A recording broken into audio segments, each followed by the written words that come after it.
vos goûts et vos aversions. Nous sommes là pour vous, nous sommes les créateurs. Nous sommes un collectif d'êtres non physiques de 12e dimension et nous sommes là pour vous aider.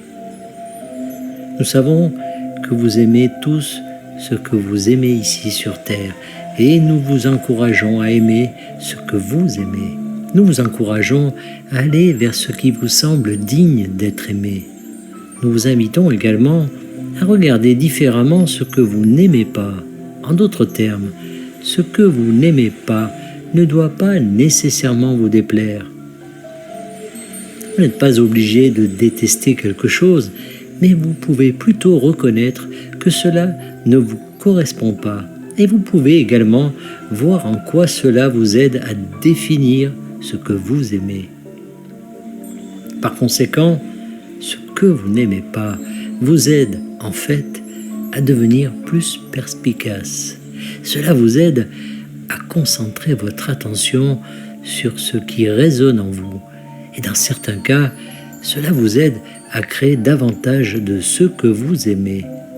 Maintenant, tout cela dépend de votre résistance à ce que vous n'aimez pas, car si vous y résistez, alors vous êtes nombreux à connaître l'expression « ce à quoi vous résistez persiste ».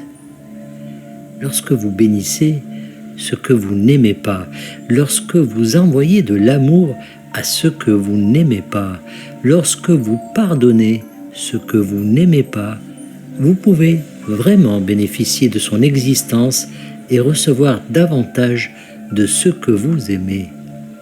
Bien sûr, vous avez d'autres mots pour aimer dans votre langue. Vous appréciez quelque chose, vous remerciez ou êtes reconnaissant pour quelque chose. Vous aimez quelque chose. Vous adorez quelque chose ou quelqu'un et, dans votre langage, vous pouvez vous harmoniser plus pleinement avec ce que vous avez décidé d'aimer. Plus vous vous concentrez dessus de manière positive, mieux c'est. Maintenant, si vous aimez quelque chose, mais que vous ne l'avez pas et que vous voulez l'avoir, vous voulez également changer votre relation à cette chose.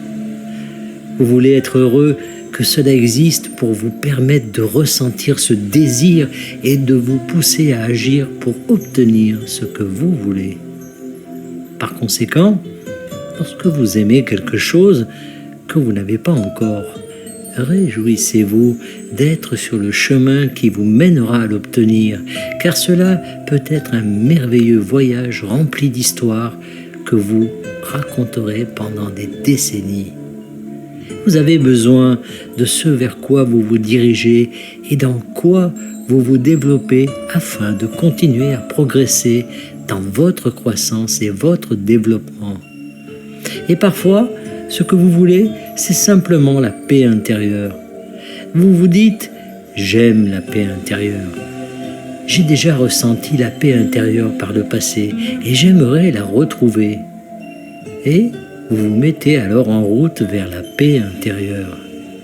Vous partez à la découverte de la paix intérieure, de l'endroit où elle se trouve en vous et de ce qui vous empêche parfois de reconnaître sa présence. Tout ce que vous voulez et aimez existe déjà et il n'y a pas de séparation réelle entre vous et cela. Lorsque vous en prendrez conscience, vous saurez que vous choisissez davantage ce que vous aimez en vous concentrant dessus et que c'est avec cette facilité que vous êtes destiné à créer votre réalité et à créer un monde dans lequel vous aimez vivre. Et nous parlons ici de votre monde personnel en tant qu'individu et du monde dans lequel vous vivez qui inclut tous les autres. C'est vraiment aussi simple que cela et vous aimez vraiment ce que vous aimez pour vos propres raisons, des raisons qui correspondent à votre raison d'être sur Terre en ce moment. Très bien, nous sommes les créateurs et nous vous aimons beaucoup. Canalisé par Daniel Scranton. Merci de partager au plus grand nombre.